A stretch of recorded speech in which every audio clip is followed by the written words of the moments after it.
the end of the belt should be towards us. We put it on the shin and on the thigh. See that the buckle is in the middle, so it won't hurt your leg, your thigh, or thin. And close it as much as you can. And then do it with the other belt, on the other leg. It's not difficult. Yes, you just take this closed belt and you put it around. And then you have one belt here, one belt here. And you lie down on the bolster with a blanket for your head.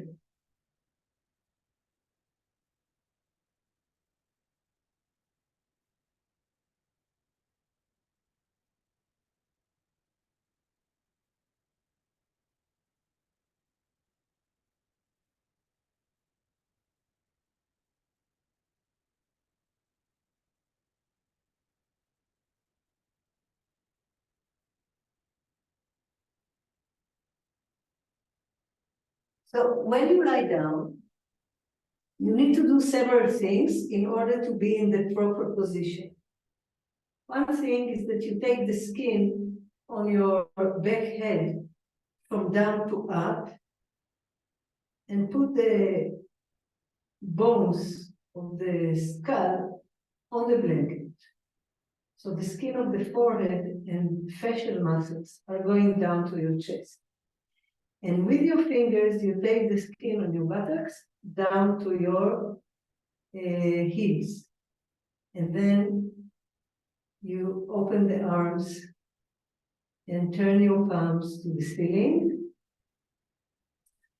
The weight of the palms is on the knuckle of the third finger. And close your eyes.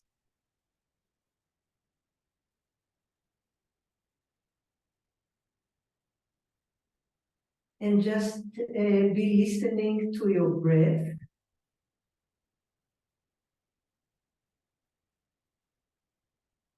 Don't breathe with effort.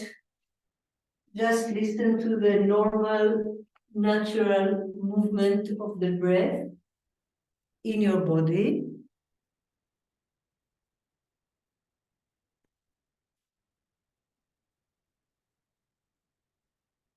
Yes.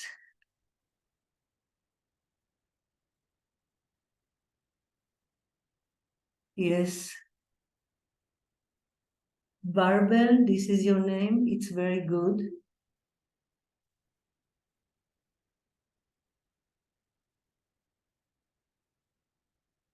Yes, Paula. Yes, Anne, I see that you took a support under your thigh. I don't see the other thigh, but I assume that it is also there. Okay, good. Good morning, Sarah. Nice to meet you here. Cheryl, I don't see you. Your camera is directed to the ceiling. So after this posture, please fix the camera. Soledad, I see you, is good. Lisa. Lisa is very good, but I would take, not now just relax. I would take a little bit more support for the head. Because you see, in this posture, Supta Baddha Konasana, that we do, the head should be a little bit higher than the chest. Annie, afterwards, if you can turn on more light in your studio, in your place, because I see you very shadowy. Dorit, I see you very good. And Paula and Wendy is very good. Claire, very bright. Christine, good. Harry. Martina, you are in, you see? Good. So just be listening to your breath, relax your abdomen, see that the abdomen is not tensed, and you can direct the exhalations to the abdomen. Let them finish in the abdomen and see that the navel part is a little bit going in. When you finish your exhalation, you can wait a little bit, like it's a small Udayana Kriya, and then you can inhale a bit longer, softer, wider inhalations, but don't do it with effort. We have 40 seconds more to go.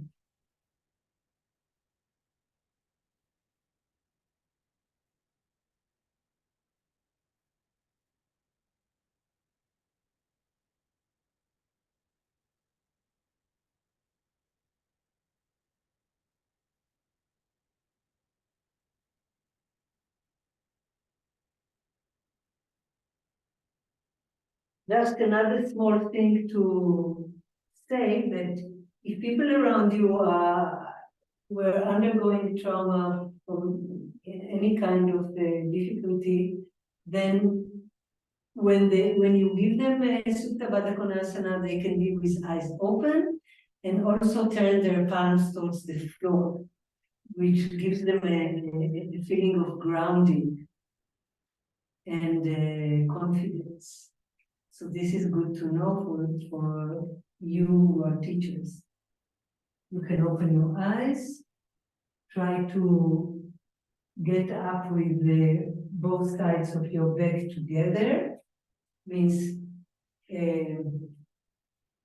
hold the belt and get up.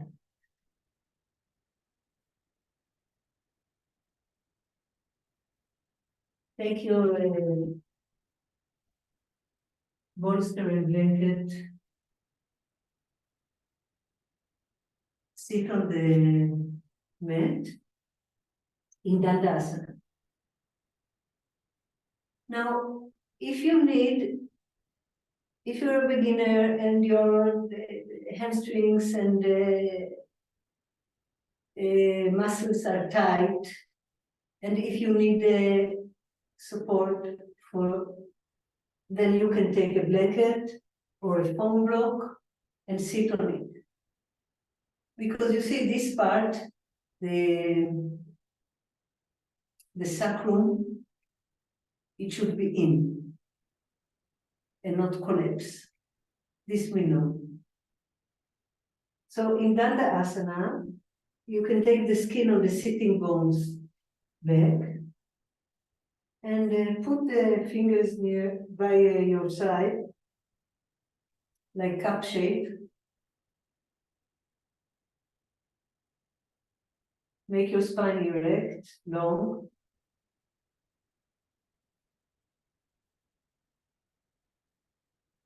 And tighten your thighs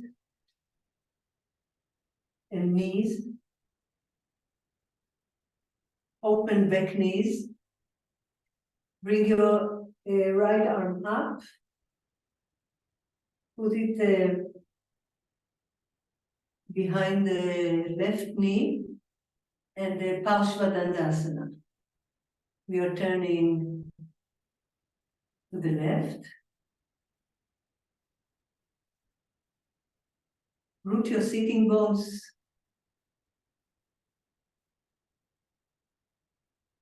And in order not to collapse in the chest, then bring your chin up. Chin up. And your sternum up. And turn. Yes, very good. Turn. And this is enough. Come to the center.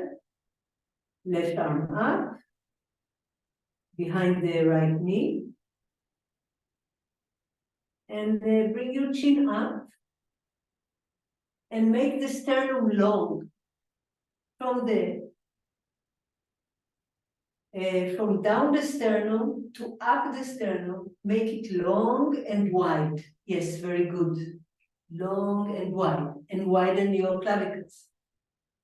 And then when you're turning, and you don't need to elevate your chin anymore, you can bring the chin and the head to neutral position.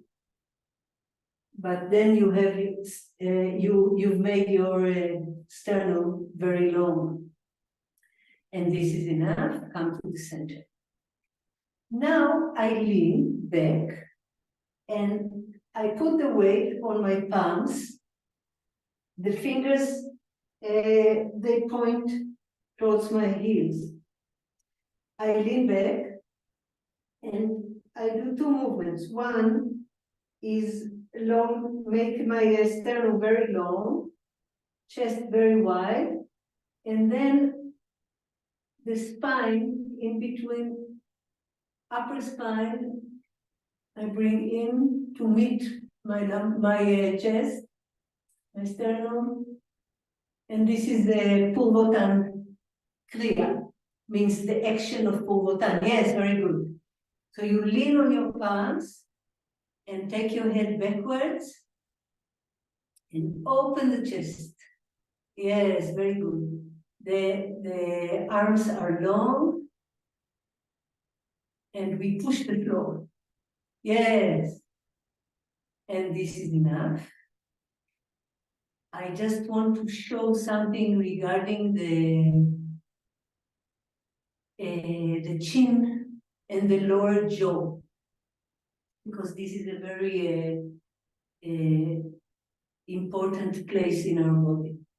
Because we tend to sit, and our spine is erect, both sides of trunk erect, but sometimes we don't feel that our head is coming forward, most of us. Okay?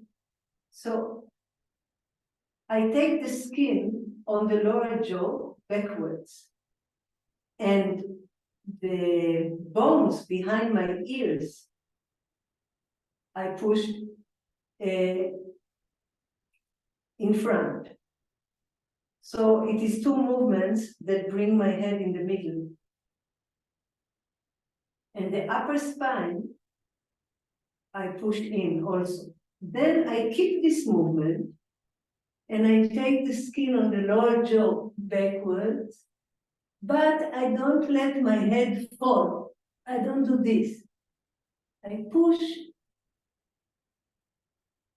the bones behind my ears, I push them backwards. So it's a contrary movement to this.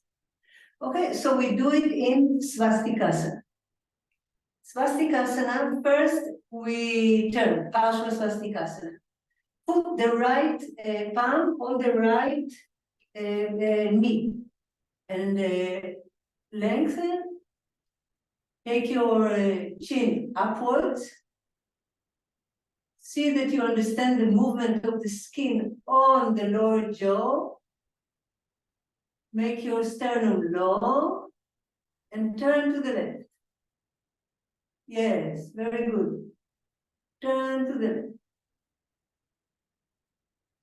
The right elbow is open, so the right shoulder blade comes into the body. And turn. Then you can bring the head to a neutral position. Doesn't need to go up.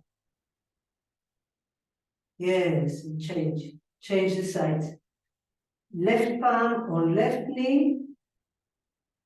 See that you are long. Bring your chin up. The skin on the lower jaw goes back. And the bones behind the ears push in front.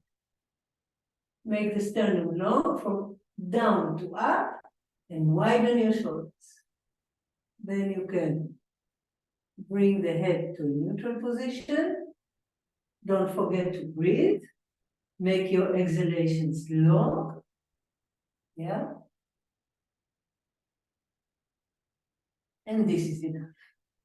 Now we go to Purvotan Kriya. Kriya is action.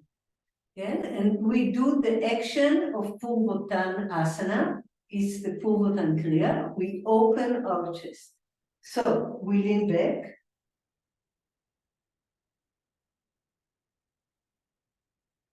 dorsal spine. In sternum long and chest wide, the skin on the lower jaw goes back, and the backbones behind the ears push the skull up to the ceiling, so the head is not hanging.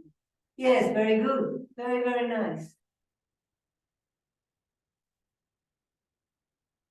Claire, please stay. All the others, you can just look here.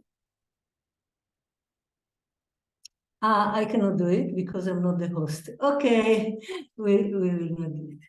Okay, so this is it. And we do the same thing in Upavishta Konasana. Open your legs.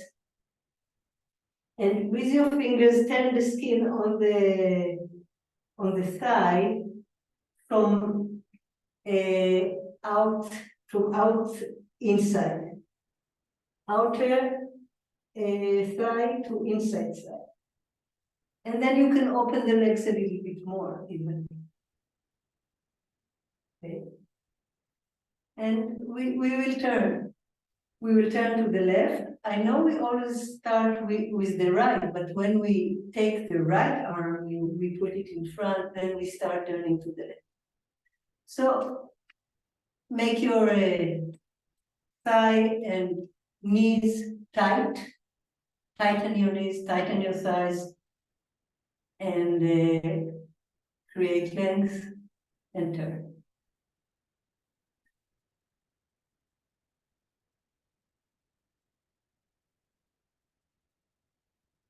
Now you can also bring the chin up and the skin on the lower jaw take back, and the bones behind the ears push up.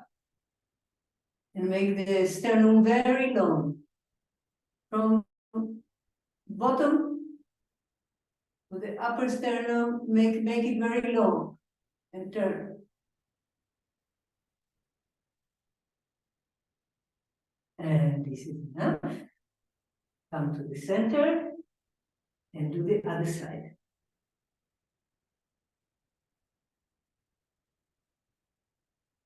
See how much the body is working in these simple, basic postures. We work and bring awareness to each and every cell in our body. And these twistings are so good and so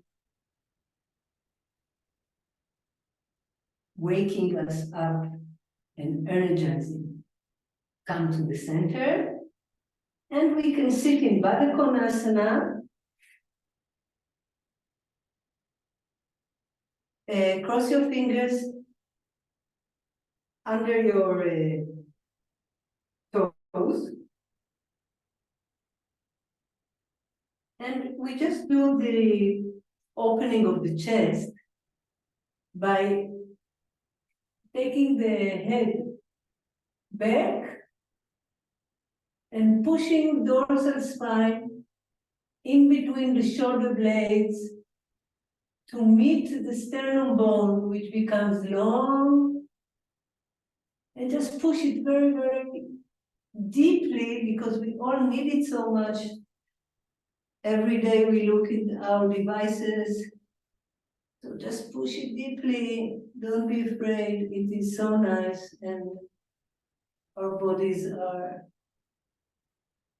full of gratitude from this movement. And this is enough. So just to sum up, that two things. One is simple twistings are creating energy, working on the lymphatic system, and energy-wise, they are purifying the system from anxiety, sadness, tiredness, and these twists are very, very important asanas in general, but in this situation of imbalance, they are most important. Now we lie down. Please lie down on your mat.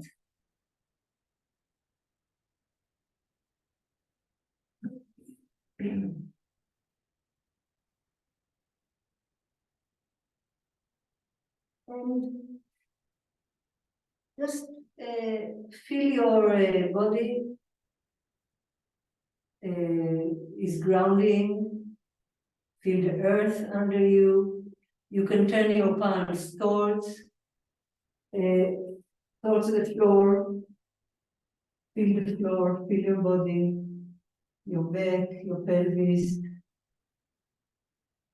and take 2, 3 long inhalations and exhalations. Just with the exhalation, release all tension in the muscles and abdomen.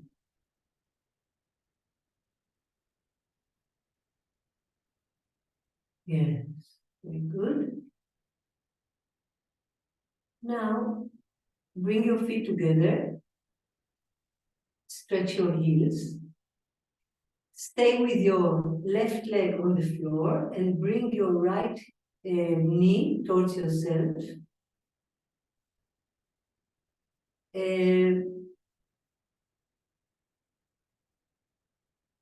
You can hold it with your fingers, cross your fingers, and bring your knees to the side.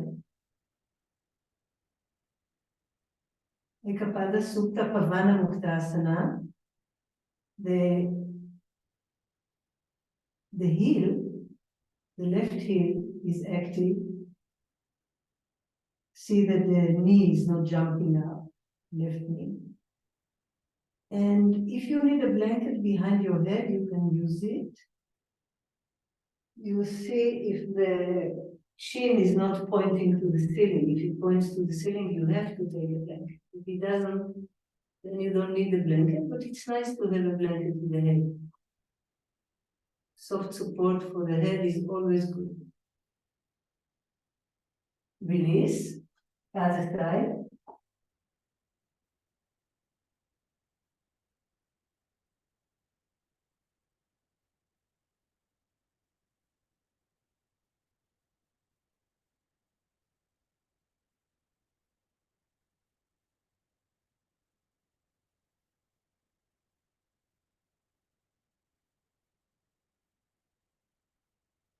Release. And now both knees together and hold them towards you.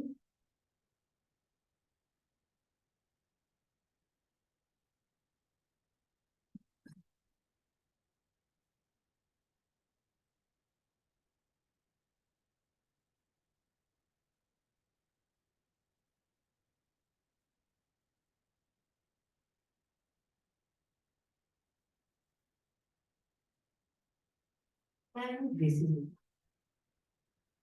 Now turn to the side, to your right side, and come to Adho Mukha Virasana.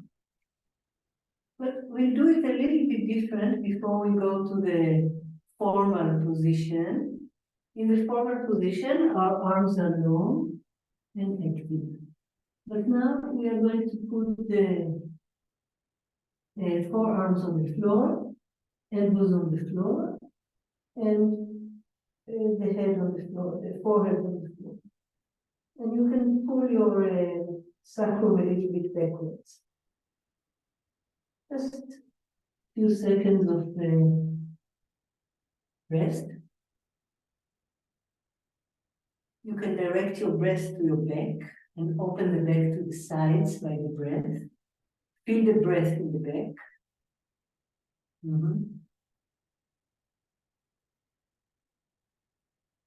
Sometimes we can take also a bolster, but now we are not going to stay for a long time.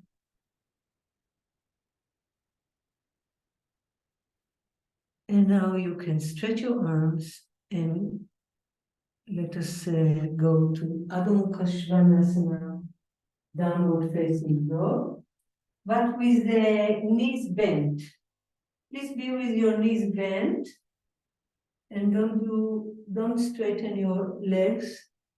Just let us work on our upper arms and make them long. The movement is towards, yes, Cheryl. Very good. Bring your front body to your thighs and shoulder blades in. Yes, very good. And now when your shoulder blades are in, try to straighten your legs and work your knees. So the four corners of the knees, they go back. And the upper thigh near the groins, it should go very much back. You know, Jenny, I will do a little bit longer spread. If you can take the, yes, this is good. Yes, Cheryl.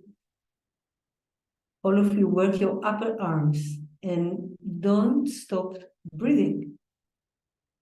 See that your exhalations are long, and sometimes you can also give one or two Udayana Kriya, means bring the abdomen inside while stopping your breath for 2 seconds, and you can see how long your body becomes. This is so nice, everybody. And come down and rest.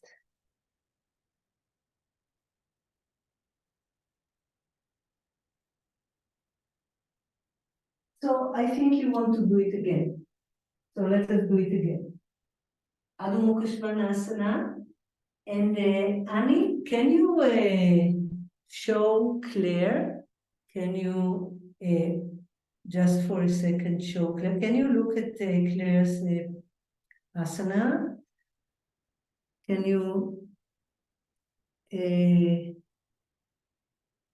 It's on the 3 dots on the right. You make her, if you can, because she's already in the posture. If it's not possible, then we'll leave. Just try.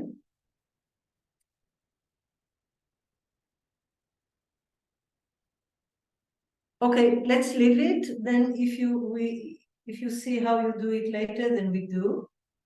She's already in the posture for a long time. So you all go to Adho Mukha Svanasana once more. One more time, Adho Mukha Svanasana. Try with your knees bent, the beginning, and then work your shoulder blades and just then straighten your legs.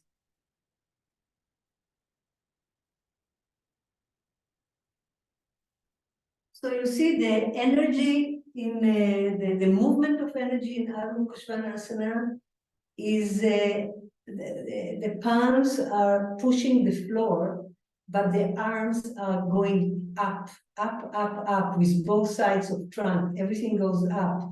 Groins go up and to the sides. And it's very important to move the energy in the body in all postures, and we move it with our consciousness. We can control the movement of energy in our body. So, Dorit, I think you a little bit collapse in your elbows. Maybe it's good for you to put a belt on your elbow. Annie, it's called a spotlight, you know, when you open the 3 dots, it's called spotlight for everybody. Then a list of this is called spotlight for everybody. It says I'm not able to unmute again. Okay.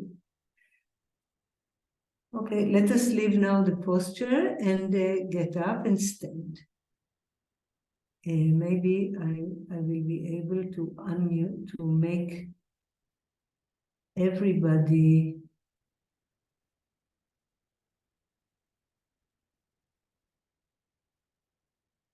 Do you think if anybody knows the technology of Zoom, if I reclaim the host, it will not stop the recording, right? Claire, you don't know. Anybody knows if I reclaim the host and I'm a host again, it will not stop the recording, right? Anybody knows? Soledad, you know. Okay, so I reclaim the host. Then I can show Claire. Go quickly.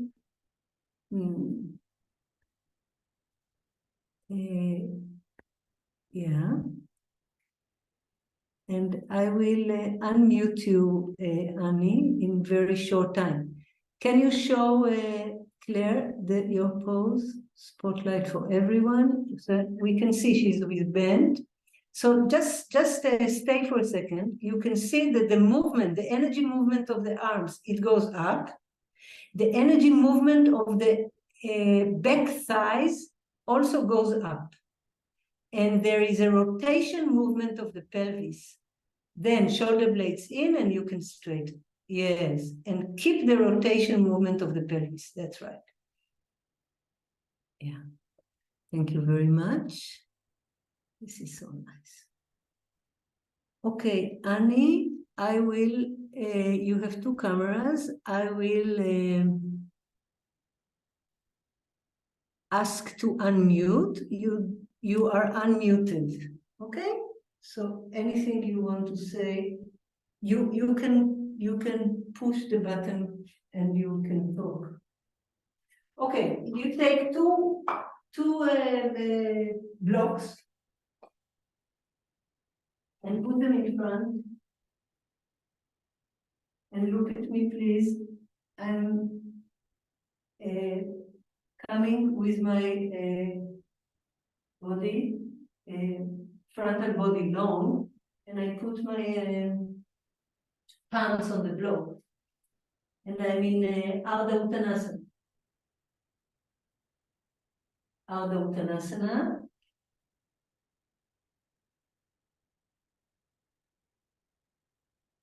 Yes, Dorit. Quickly. Yes, Cheryl. And see that your Pessi is good, but you have to take your weight a little bit towards your heels. Yes, Anne is excellent. And Sarah also. And Pega Ishragi. I cannot pronounce your name, but your asana is very good. Christine is very good. Yes, Barbel. Take your weight a little bit backwards towards your heels. Yes, Chloe. And see, I don't know who Chloe and Pet, but you are Chloe. And Pet, you need to bring your chin a little bit more up, slowly. Martina, no, we are not in this position. Look at, I'm going to show Limon. Look at her and see that her arms are under her, almost under her shoulders. Not so long as you did. The arms are not going very long. Okay, this is good. Now, bring your weight towards your heels and come up.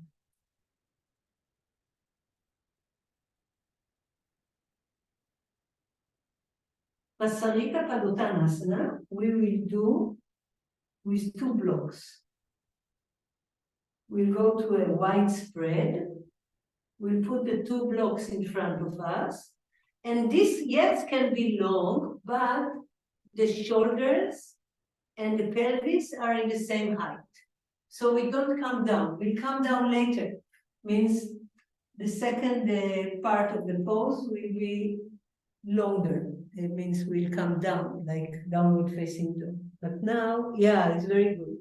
Now, see the movement of energy of the inner heels. Christine, you have to take your heels out more.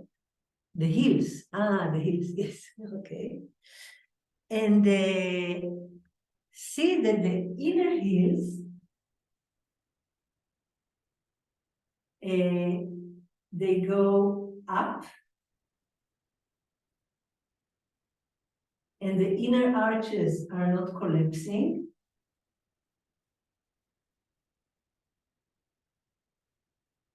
The inner heels, they go also towards the outer heels.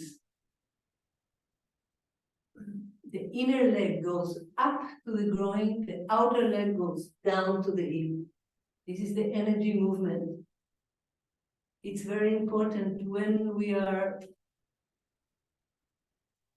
more experienced, then we can move the energy in our body.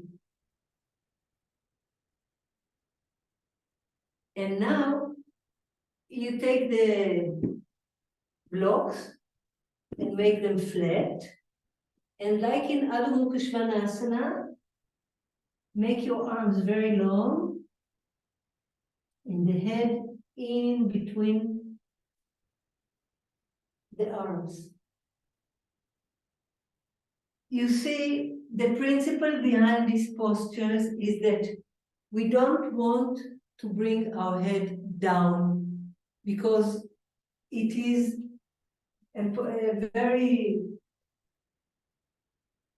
it's very possible that the effect of just be down with the head not always has a good result.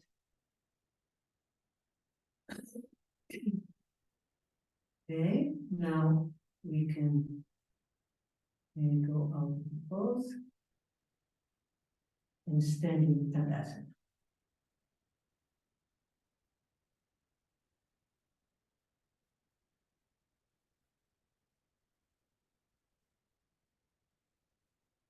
I've been teaching so many years, but still, before every class, I write down notes in a sequence, always. I can be creative even with not doing it, but always I write down. So I would like to say something about Tadasana and the movement of energy in Tadasana. We can stand with feet together or apart. You can choose for yourself. Please bend your knees. When you bend your knees, with your fingers, take the skin on the buttocks down. And with your awareness, take the energy of the outer heels towards the inner heels. And when you push and root your feet down to the mat, to the floor, straighten your legs, your kneecaps come up, and stand erect. So the movement of the outer heels go to the inner heels. And we don't push the knees backwards, because this movement of the outer heels towards the inner heels keep our knees in their place. Not only the knees, but also the thighs and the pelvis area. All the pelvic area is naturally coming into Tadasana. So now what remains is to make our frontal body very long. The sternum, same movement. The skin on the lower jaw goes back, and from behind we push the skull, the bones behind the ears to the front. This will give us the perfect Tadasana. Now only we need to pull our fingers, especially the small finger, down to the floor and open the chest to the side. And we need to breathe and see that we don't have tension in the middle of our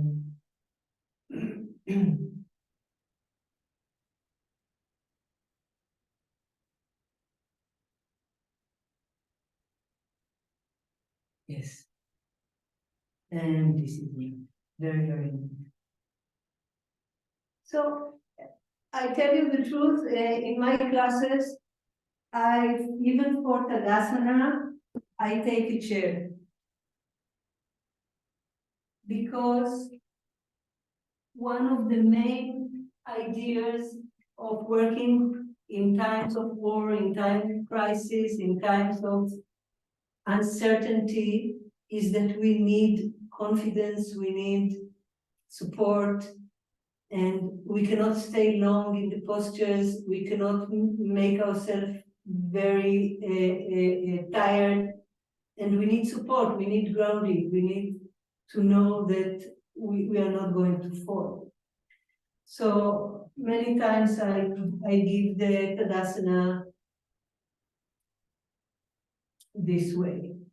So I push the backrest of the chair to open the chest, and this I would like you please to experience and to see for yourselves how it is working and the feeling. Yes, yes, Jenny, very nice. Straighten your inner arms also, outer arms, inner arms. See that your elbows are straight. Yes, yes, Kari, very nice. So you can be with your feet apart, but work your feet. Yes, Chloe and Pet. Yes, Dorit. Yes, Paula. So don't sink in your pubic bone. From your pubic bone, make yourself very long. Yes, very nice. Yes, Soledad. Yes, Annie and your group. Yes, Martina. Okay, this is enough. So we'll do some standing postures with the chair. And we see how the chair gives us support and also makes us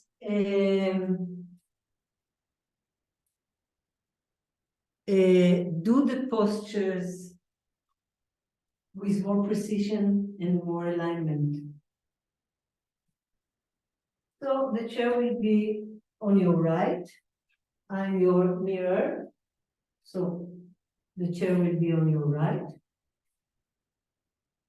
And from Tadasana, go to a wider spread.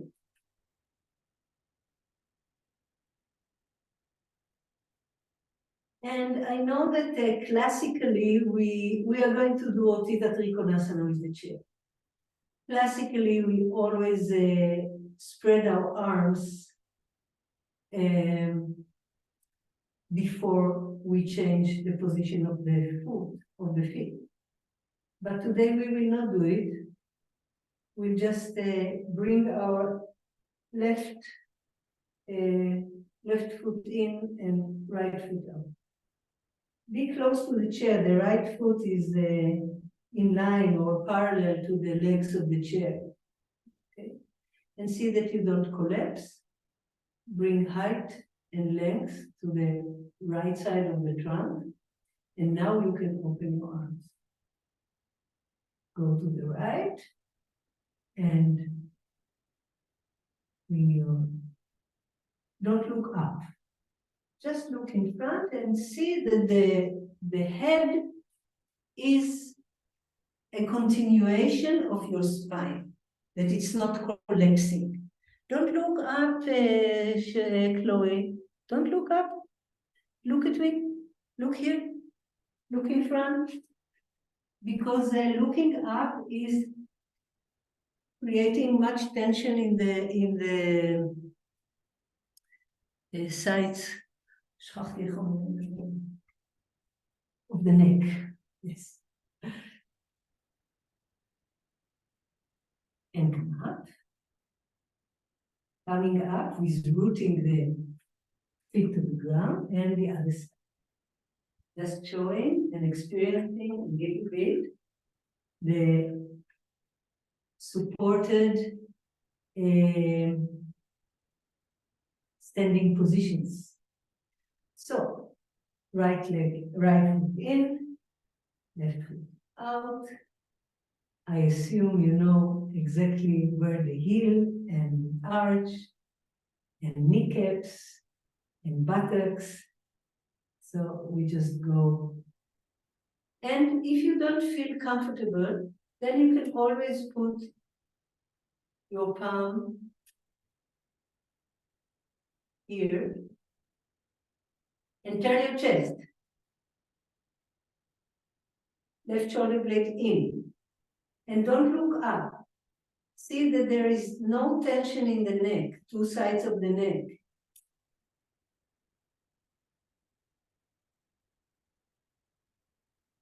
Make your elbow tight and kneecaps up.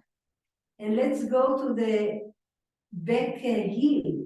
The inner heel energetically goes to the outer heel, see? And in the front leg, the outer heel goes to the inner heel and makes us push the big toe mount to the floor, and our pose is perfect.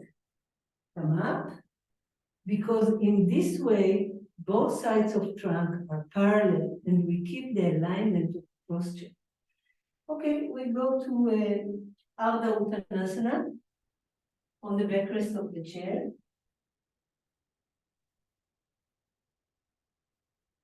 Ardha Uttanasana on the backrest of the chair.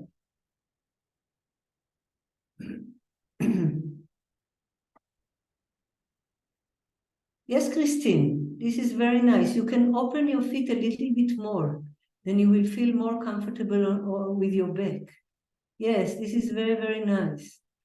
And yeah, and push your frontal thighs back, more backwards. Barbell is very beautiful posture. And Wendy. Let us go out. Yes, Claire, is perfect. I want to show you something that we tend to do in this posture and also in Adho Mukha Svanasana, that we tend to collapse this part of the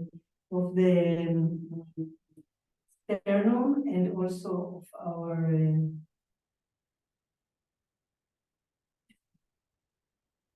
so because sometimes we are too supple, so we do this.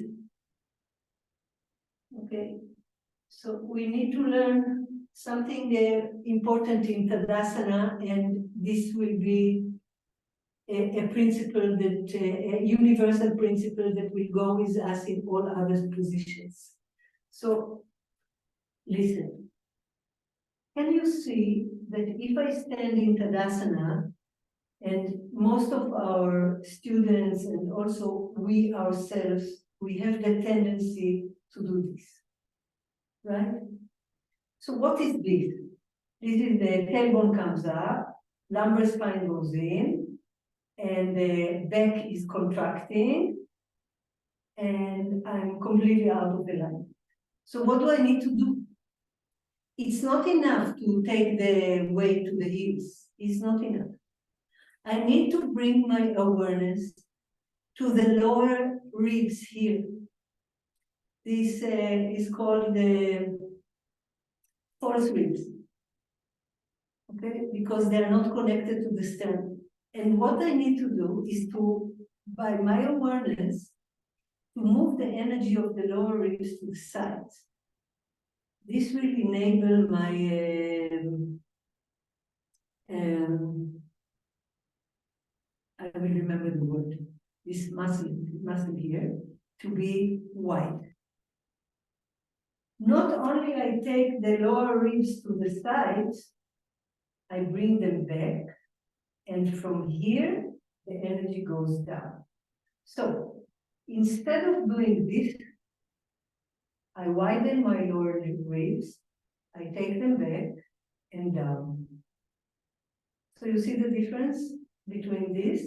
And it is not so difficult to understand and not so many instructions. So please, okay, so please do it in your Tadasana.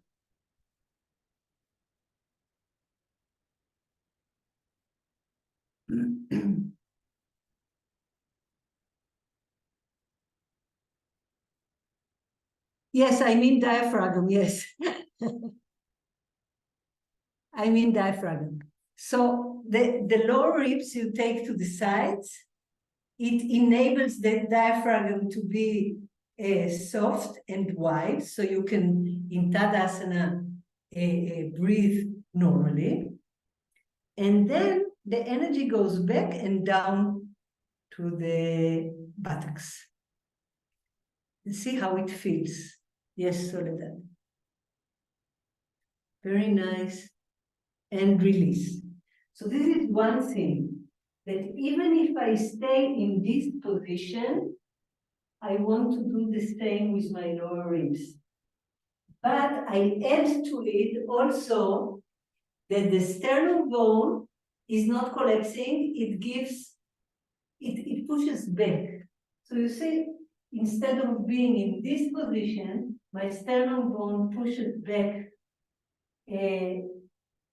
So my dorsal spine is not only working by alone.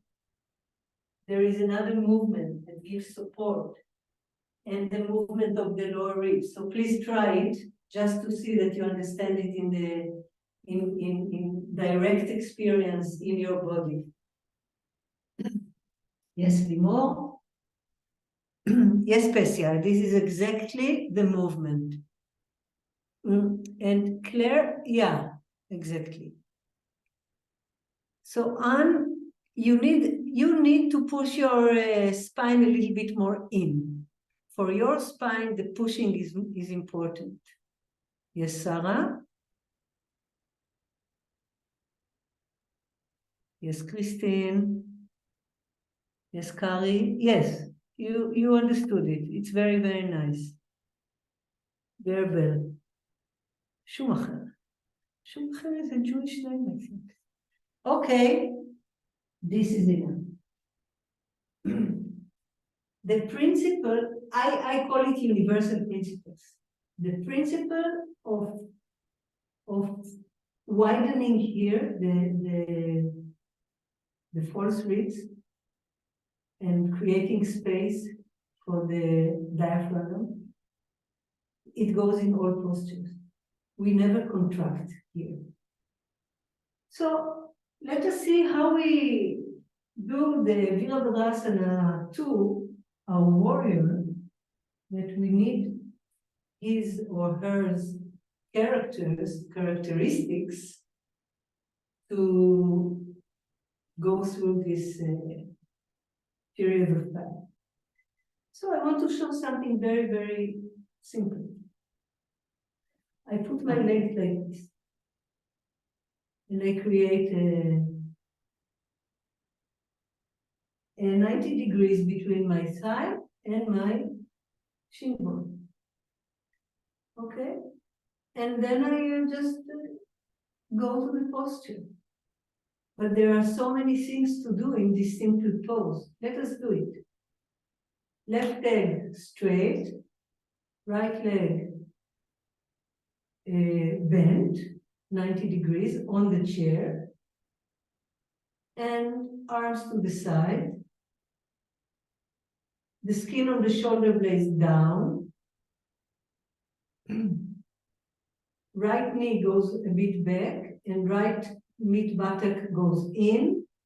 And the energy of the leg, standing leg, left leg, goes up to the head.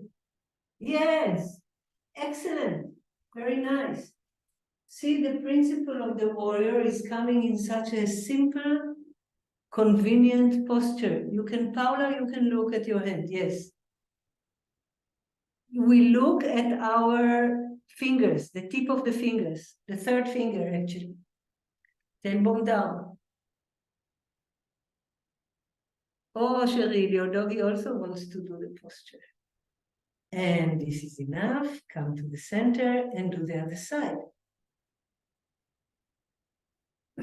See, this is a good way to teach the posture. Not so much effort. And still,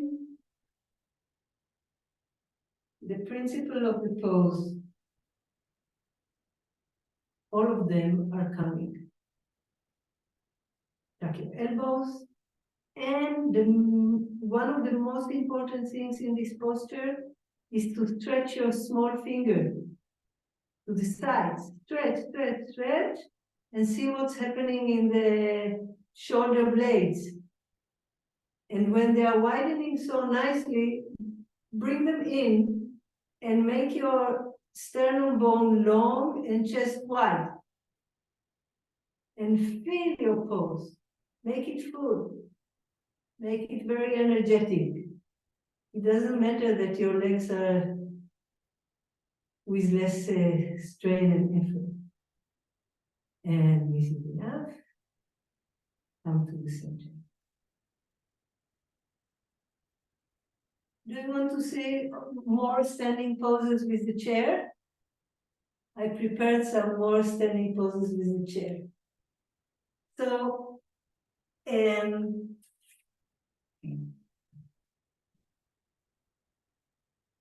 I put my chair in such a way that the corner comes to the front.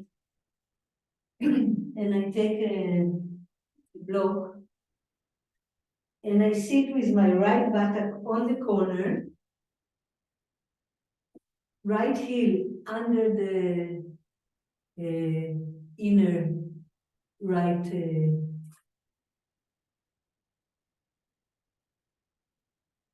knee, and then I straighten my left leg. Actually, this is also a possibility for Virabhadrasana too. But now I want to take the block and put it in front of my heel. And if you will find it too high, the block, then you can make it flat, more flat. And I open my arms, and I go down, one arm down, and the other is up. And with my arm, I push my knee back, and see that the left knee is straight. Yes, very, very nice, beautiful. Yes, excellent. Very good position. So we are grounding ourselves. Yes, Christine. Take your arm up. Yes, Pat and Chloe. Arm up and look in front. Don't look up. Yes, Paula. Yes, and Pessi, and turn to the ceiling, your chest and abdomen to the ceiling.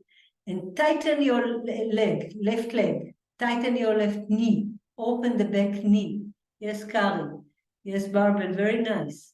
And with the inhalation, come up. And the other way, the other side.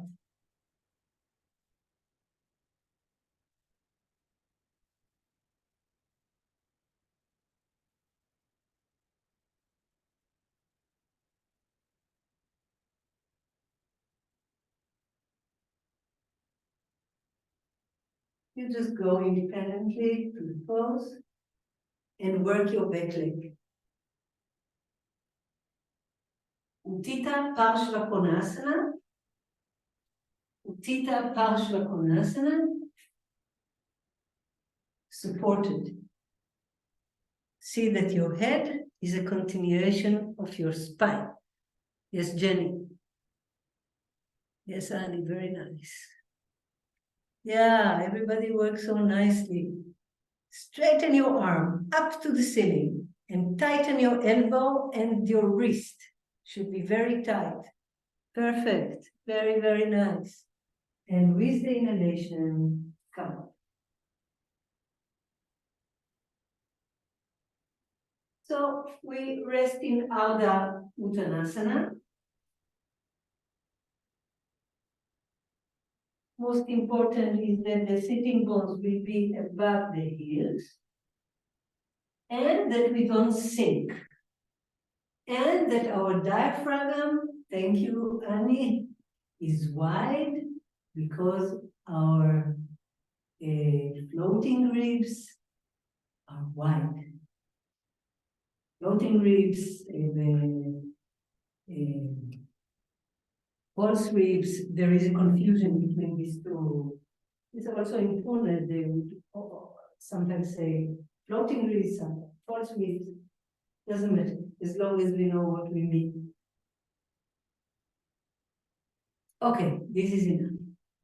Now, Ardha Chandrasana with the support of the chair is going to be very nice. We close it, we close the chair. And I put the backrest of the chair in my right groin. I bend my knee and the backrest of the chair in my right groin. See? Now, I hold the chair and my right palm is on the lower chair, and then I bring my leg up. And if I feel supported and balanced, then I can put my arms straight here or up here and work my leg. My upper leg should work, like in Upavishta Konasana. Okay, let us try this. Ardha Chandrasana with the support of the chair. The backrest of the chair is in the right groin. It's just a little bit funny to get into the pose this way, but once you are there, it's very comfortable. Yes, perfect. Yeah, you can put also your foot on the wall if you feel that you are not balanced, but most of you are doing it very nice. Ardha Chandrasana with the support of the backrest of the chair. Very, very nice. Yes, Wendy, it's beautiful posture. Yeah, beautiful. This is enough. Bend your knee, right knee, and go to the other side. I want to tell something that I heard from Gita Ji regarding the upper leg. Because you see, when we see in Light on Yoga, Guruji's posture, he brings his leg a little bit more up than the height of the pelvis. But then when we follow the instructions, we are told not to bring the leg so much up, that it should be in the height of the pelvis. But for women who are a little bit older and the connective tissues are not so strong, גיד, תסתכלי לימור איך אומרים גיד באנגלית, שכחתי, ותכתבי לי באנגלית בצ'אט. Then Gita Ji said that it's okay to bring the leg a little bit more up, to open here. It gives a good opening. A little bit more up. Not like this, like people do when they are too much flexible. So this is okay, this is good. But for elder women, it's good to bring the leg a little bit more up. Okay? So let us do the other side and just maybe you just experience for yourself how is the feeling of bringing the leg a little bit more up than the height of the pelvis. Because we are very conservative regarding the rules and we don't want to change, but it's good to feel the difference. Yes, to feel the difference between the leg in the height of the pelvis and the leg a little bit more up. And work your inner heel. To that. So what Gitaji said, that the tendon is becoming a little bit loose, and it is good just to do it, to bring the leg a little bit more up when we are aging, like myself, for example. Okay, this is enough. And this is enough, I think, for standing positions with the chair. We are going to take the chair to the side. And we are going to do Prasarita Padottanasana again. And this time we'll give support to our head in this way. If you have a wall, then you put the 2 blocks and a bolster near the wall.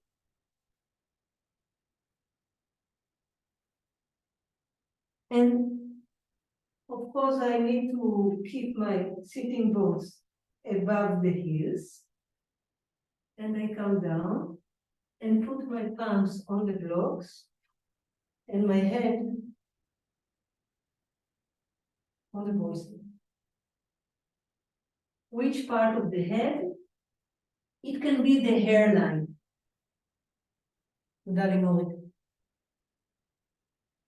Okay? Of course, you can do it in the middle of the room if the blocks are not sliding, then there is no problem. But near the wall, you are safe, and they will not slide.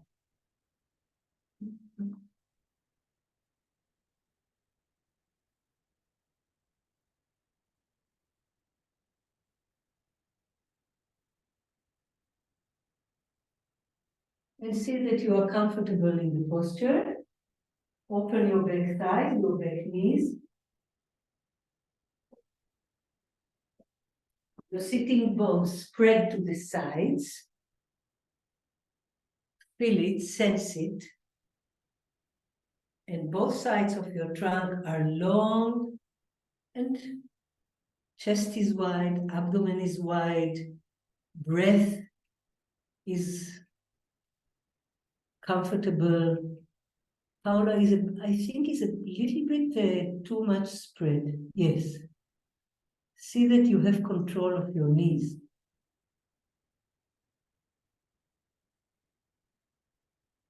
Yeah, very good.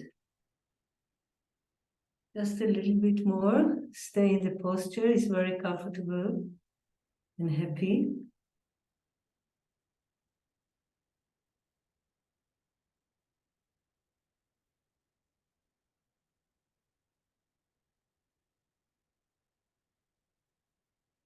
And this is enough.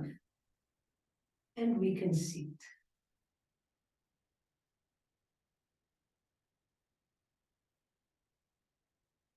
I wanted also to, normally at this point we do Shirshasana, and I see that most of you can do Shirshasana, but some are not doing, and I will not do Shirshasana.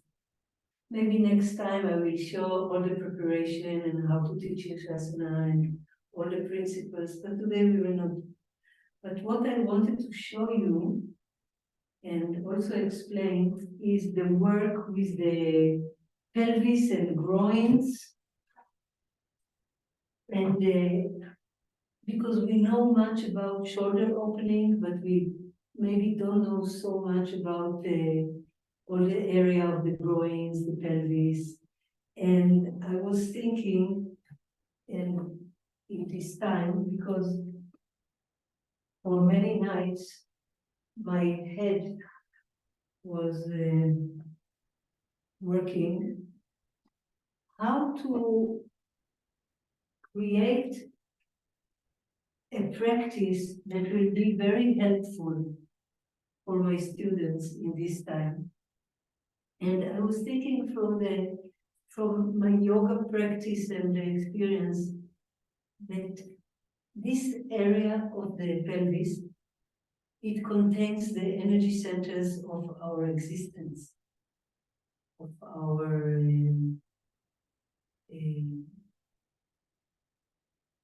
passion to life, and also our fear and anxiety. And this has to be worked. The lower chakras, the lower energy centers, Muladhara, Svatisthana, Manipura, all this, it has to work. And we hold so much fear, tension, or this shame. And one of the things that I do with my students is a variation of the Anjaneyasana asana with the chair. It's not not very difficult, but it's very helpful. So I'm preparing a block near me. The first variation,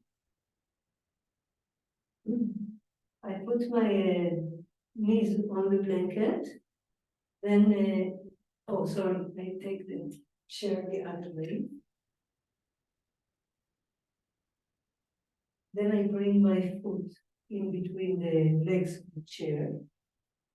I can take my knee a little bit back, and I keep my shoulders above the pelvic joint.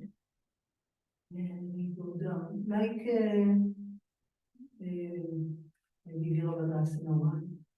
And I go down, so this is a very, very good work here, you will feel it.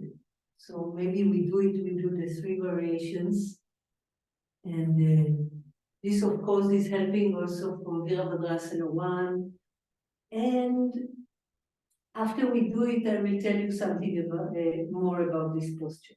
So Anjanaya Asana, left knee can go a little bit back from the line of the pelvis, but not necessary. And then right foot in between the legs of the chair, and we come down and we keep this way that our abdomen is not collapsing and the pubic bone is not collapsing. From pubis to sternum, we need to lengthen. Yes, exactly. Very, very good. Yes, Christine and Barbel and Dorit and Chloe and Pat. Yes, it's very good. See that the knee is not passing the line of the heel, of course, like in Virabhadrasana. Yes, Pessi. Yes, Anne. So the skin on the buttocks, it goes down. And the mid buttocks go in. Yes, Annie is perfect. Yes, Claire. Very, very nice. Wendy, did you do? Is okay? Okay, other side.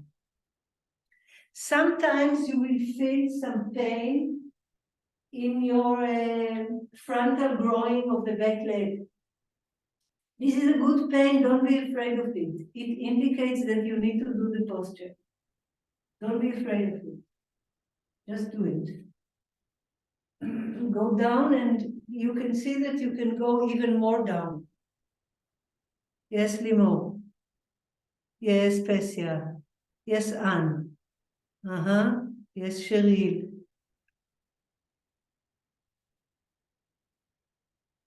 Pega Shargi. Yes. You know, you can do a wider spread. And go more down. Yes, this is good now. Yeah, Annie is very good. Yes, Carly. Okay, this is enough. Now the second variation, we take a block in this flat position, and we put the right foot on the block, and we come down.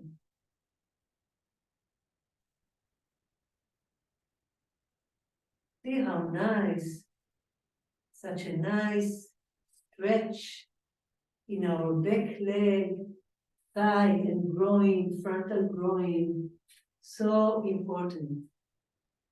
Okay, this is enough. The other side.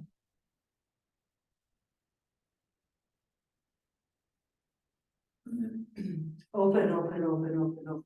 Down, down, down. Open your chest, open your elbows to the sides. Sitting bone, down from sitting bone. Come up to your shoulders, create length in the frontal body, and release. Now, the third variation might be a bit difficult for some of you, so you can do just the other variation with the situation number 2 with the block, not flat like this, because the third variation is a bit difficult for some of us. What I do, I bring my foot on the chair, I turn the chair, I bring my foot on the chair, and I pull the backrest of the chair to be in this pose. Okay? Sometimes it is difficult, our groins are tight, and we cannot make it, so we put the block. Yeah, you need to be more close to the chair,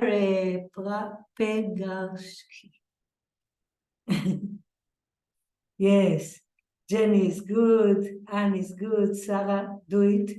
Slowly, slowly, Sarah. Claire is excellent. You are like a tall tree in this posture. Very nice. Kari, Lisa, very good. And release and change. Change the sides. You can experience it. You can practice it in your classes. If you're a teacher, you can bring it to the class. It's very helpful for so many postures. So left leg, and also try to sense the difference in both sides of your body. Sometimes you feel more pain in one side than the other side. So if it's not possible to bring the leg up the chair, it's good to turn the block and do it. Pet, very, very nice. Full respect. Okay. Yes, Susan. Yes, Shaila. Very beautiful. Very, very beautiful. Yes, Paula and Wendy.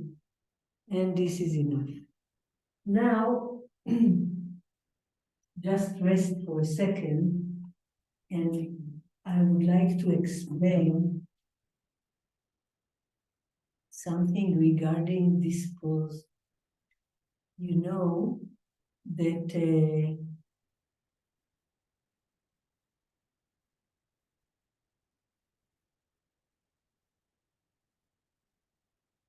that we have a muscle that connects our lower vertebra with the front thigh. And this muscle enables us to make this movement. It's a very strong muscle. It's divided to two muscles, very, very strong. Because this physical muscle passes our lower chakras, and also because it is very much inside our bodies, we don't have so much access to this muscle. This muscle is very, very important.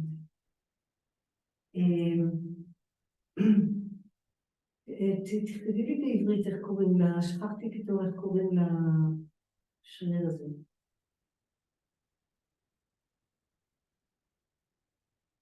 When this muscle is contracted,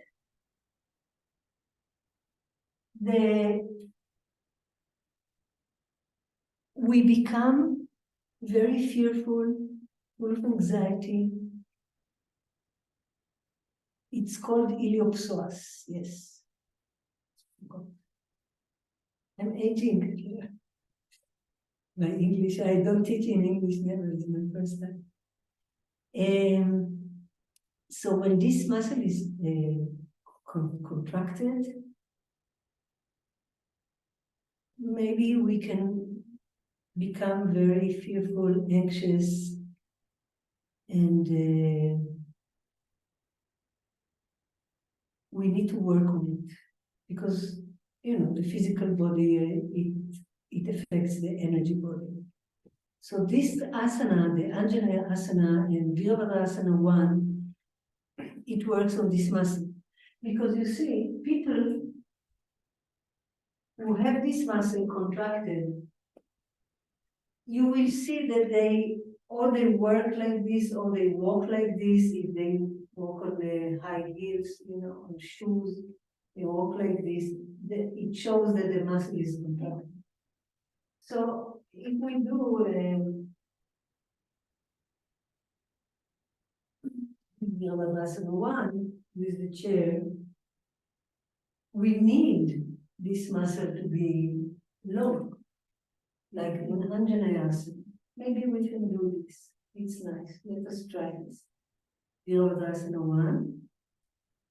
So this is why these preparatory postures are so important, because we can do asanas all our lives, but we need to soften our body. You can go to the pose. You've seen what I did. Right leg in front, left leg straight, shoulders above the pelvis, and straighten your back leg. So you need to open your back leg. Open it. Open the back.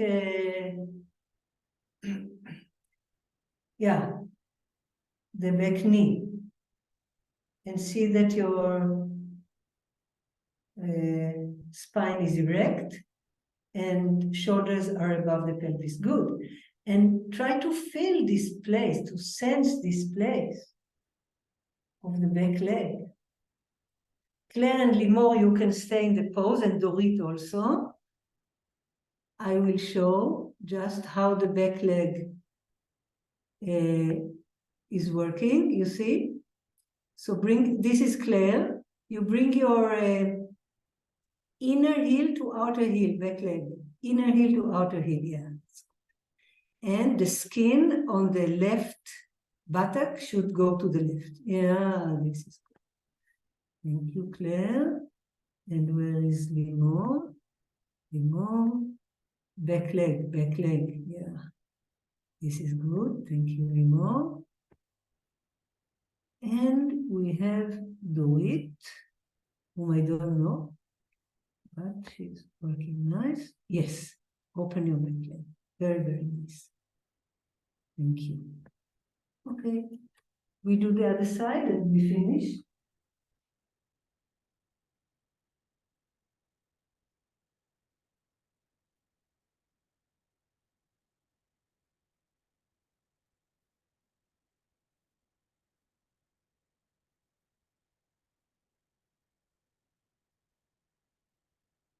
Yes, very nice. Yes, Sarah. Yes, Soledad. Take your body backwards. Shoulder back. Yes, now it's better. Oh, you work so nice, all of you. That's enough. Now we're going to rest our back in a Pavanamuktasana on a chair. Please look at me. I take 2 blocks. I put do you see my foot? If my feet, yes. I put my feet in front of the legs of the chair. I put my blocks in front. So my arms are long.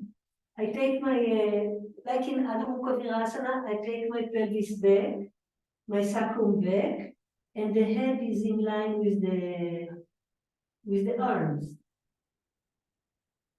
And this must feel very good to the back. Sometimes we can do it also with our head rested, But now we do it like this. Barbell is very nice. You can take a little bit your feet a little bit forward. Little bit. Yes, yes. Good. Cheryl is very nice. Pessi are very nice. You see, you came to me through Facebook and we became friends. Susan is very nice. And very, very nice. Try to push your spine inside. Sarah. מצוין. Yes, Annie. Yes, Limor and Lisa. Just breathe normally. Yes, Chloe and Pet. Paula. Wendy. Wendy, you work so nice.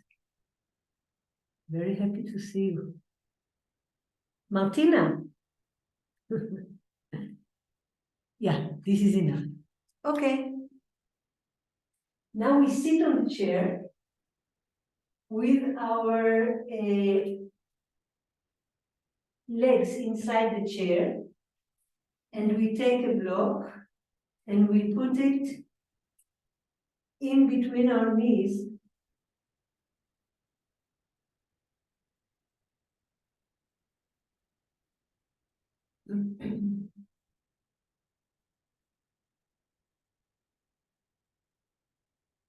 Yes.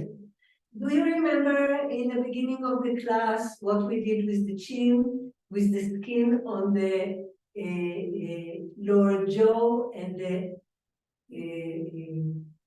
bones behind the ears? So this we do here. We do here. We create length in our sternum bone, and we turn to the right. And then we bring the head to neutral position. The block in between the knees keep our legs parallel, our pelvis parallel, pelvic bones. And this is very nice. And this is enough. The other side. But work with the skin on your chin, on your lower jaw.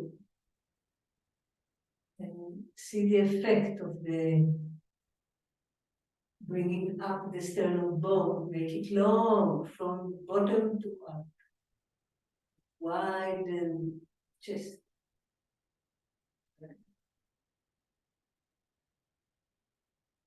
Beautiful. Now we go a little bit towards the backrest because we want to touch the backrest from behind and turn. So this will be a mechanical twist because the touching and holding of the backrest enables the shoulder bone to turn backwards. See that the upper arm, the upper arm, the inner upper arm goes up and the shoulder bone should go back because sometimes we touch, but the shoulder bone is not turning.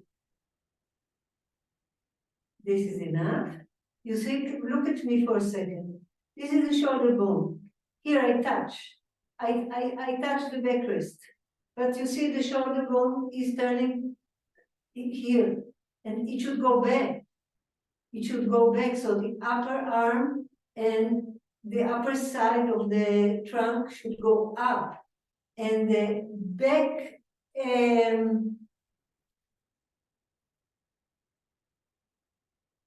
armpit goes into the front armpit. The back armpit goes to the armpit chest. And the shoulder goes back. So this is a mechanical opening, but it's important to do it this way too. And this is enough. Now, we sit on the chair, like we sit on a horse.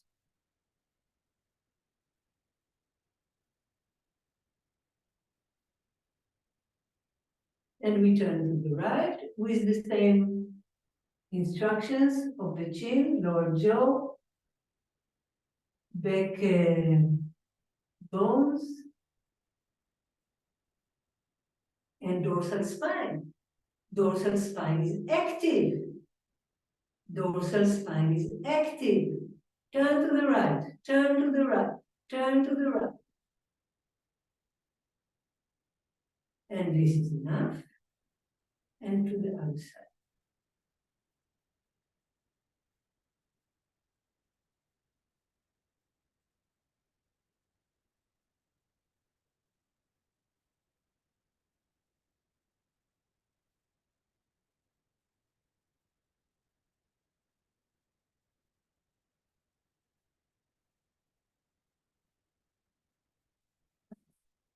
Let us put the chairs aside. We take our bolster. It's going to be a vertical bolster for Setubandha Savangasana. We don't need anything. We don't need a belt to our feet. We don't need a blanket to our head. We just need that the bolster will be put behind the sternum bone, dorsal spine, in the middle of the shoulder blades. I will show. I will show. The shoulders, they should be on the floor. We're turning them in, and we push the heels and let the feet just collapse to the sides. No need to do anything. And lie down like this. Setubandha Samvangasana, few minutes, maybe 3 minutes, we stay.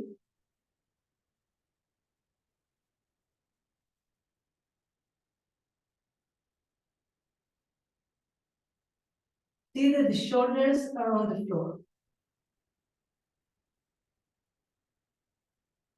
Shoulder blades and shoulders.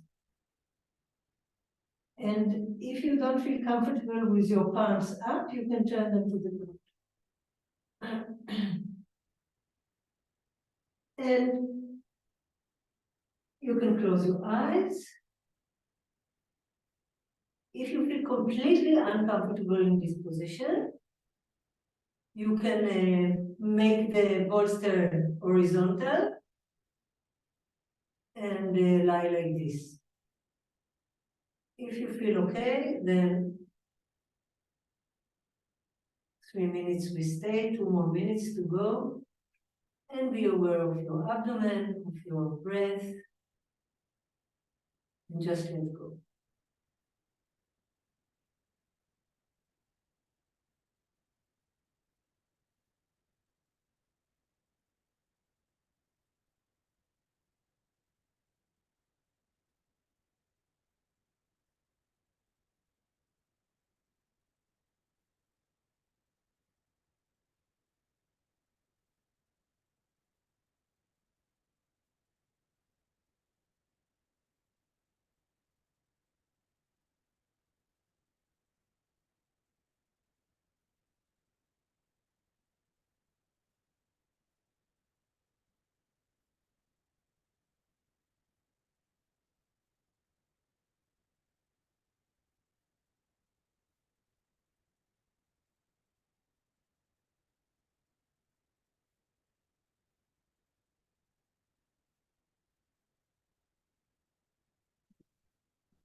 Bend your knees, roll to the side, and sit down. Be seated.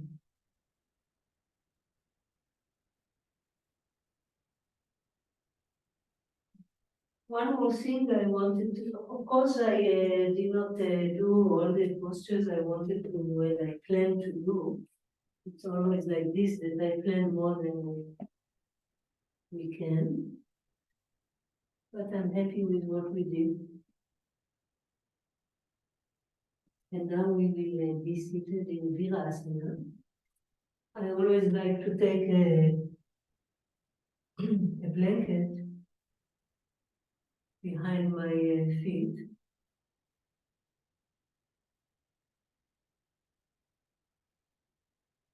I I'm sitting on a bolster. You can sit on two foam blocks or a block, a wooden block, or a blanket. Just be seated in Virasana because we are going to breathe a little bit. And I just wanted to say that this week is a forward bend week, and what I was doing with my students, I did a lot of utita, means that all my forward bends, instead of bending forward, I was doing with straight spine. Paschimottanasana with straight spine, Upavishta with straight spine, Janu Shirshasana with straight spine and twisting, Triangle Kapada, Paschimottanasana, straight spine, all the twisting, straight spine, because it can bring to depression if we stay long in forward bends with the head down. It lowers the blood pressure and it lowers our mood also. Not always is excellent to do this supported and not supported back, the forward bendings. I'd rather do things to open the chest and imbibe some courage and good feeling. It's not that I will not do it, of course we will do it. But I'm just telling you that in this month I didn't do so many forward. If I did, only erect spine. So this I wanted to convey, this I wanted to teach and show, but we have no time. We are going to finish the session soon, but before we will do a Brahmari pranayama. If you can take another blanket and put it a three-fold blanket, and you open it and you three-fold like this, and you put it on your thighs. Three-fold blanket on your thighs. You need just to open like this, not more. And one fold, another fold, and put it like this. And this will give the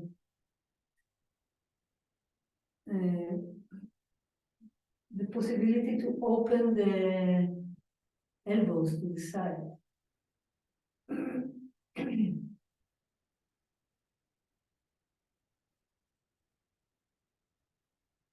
So, Annie, you wrote me something.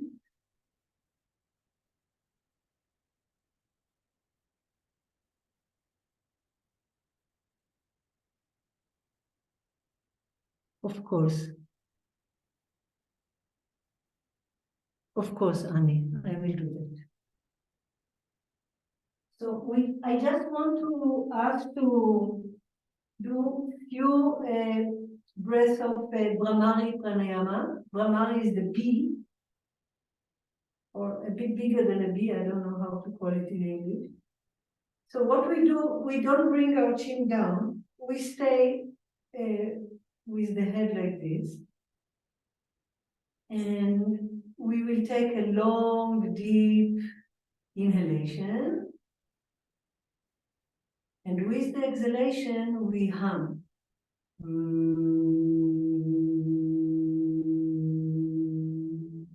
Just see that the skin on your forehead goes down, and on your cheeks, on the face, facial muscles, everything goes down. You don't need to bend your head, but the facial muscles go down, the energy of it. Okay, you do 5 rounds of this humming Brahmari, and then you lie down.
When you finish 5 rounds, you can lie down in Shavasana. You can take a bolster under your knees or on your thighs, a blanket for your head, and just lie down, close your eyes, and let go of everything.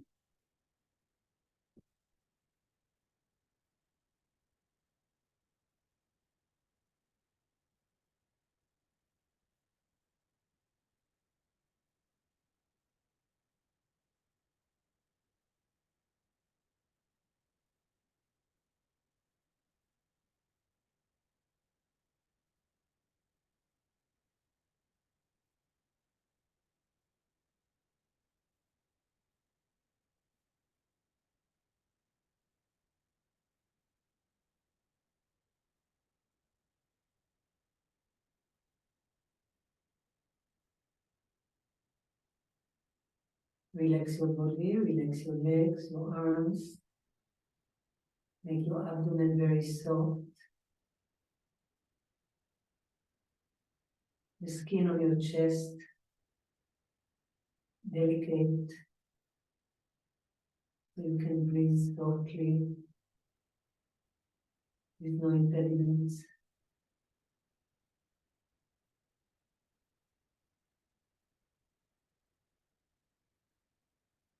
Release your tongue so it relaxes in the lower jaw. Release the skin on your forehead, the temples of the head. Let the eyes sink to the back of the skull. Let the ears, the inner ears, be soft.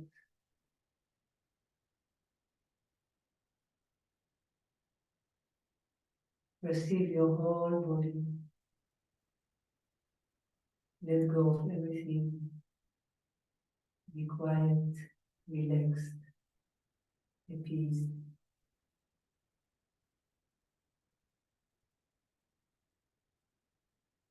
Innocent.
slowly, slowly, without heart movements.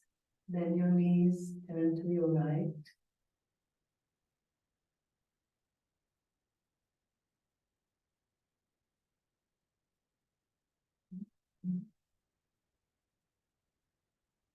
You can open your eyes and sit down.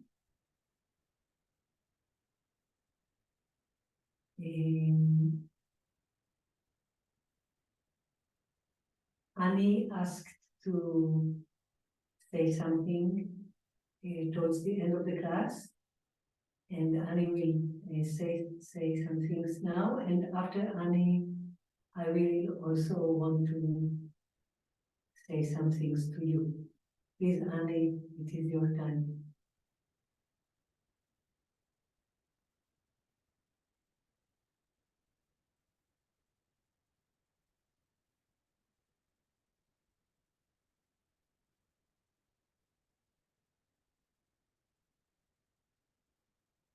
You can unmute yourself.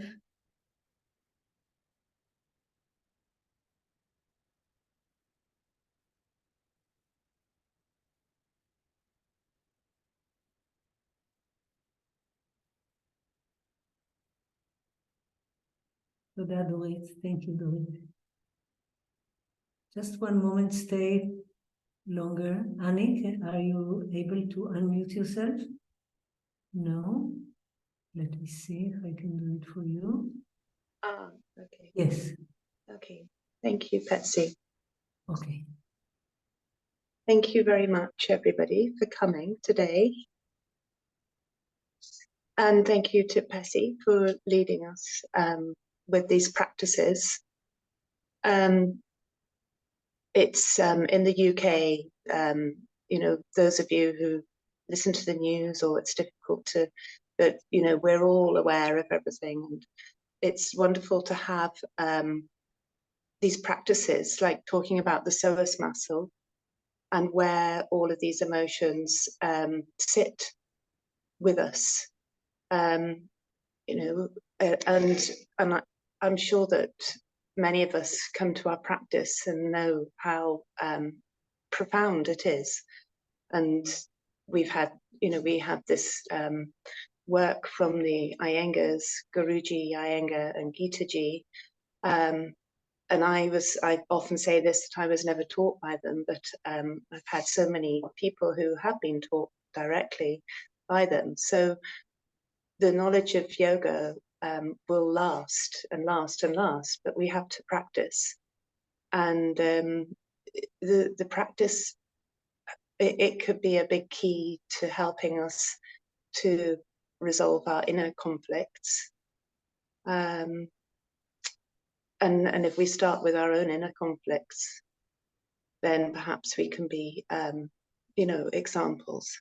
So I'm just looking at, it's nearly 11 o'clock, and we asked Pessi to come and teach on this date, and it was always going to finish at this time. So in the UK, we have 2 minutes silence to in memory of, just to, you know, to be together. So I think it's saying 11 o'clock. So I think if we could just sit in swastikasana for 2 minutes and be together with our bodies, without our thoughts, beyond our breath, body, and use what we've learned.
Thank you, Annie. It was very touching and deep after our practice.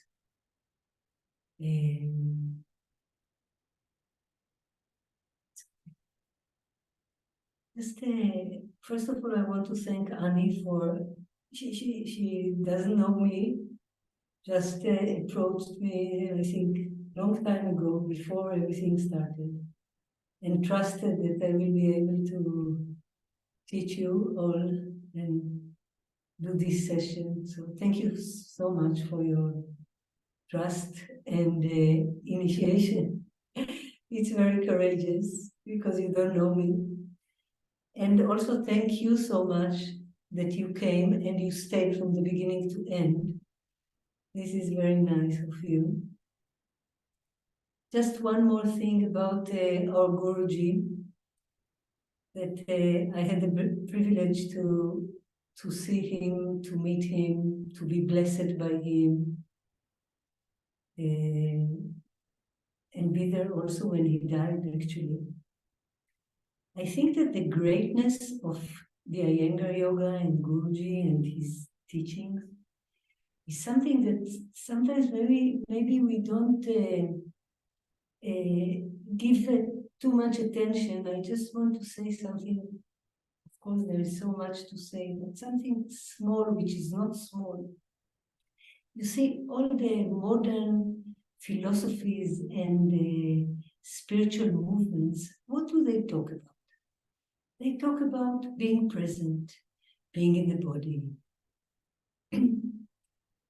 You see, with one instruction of Guruji, we are there. We are present, we're in the body. We don't need to read so much about the non-dual philosophies, spiritual quest, all this. This is his genius, that he made us be present at the moment in our bodies, being alive, with not too much philosophy around.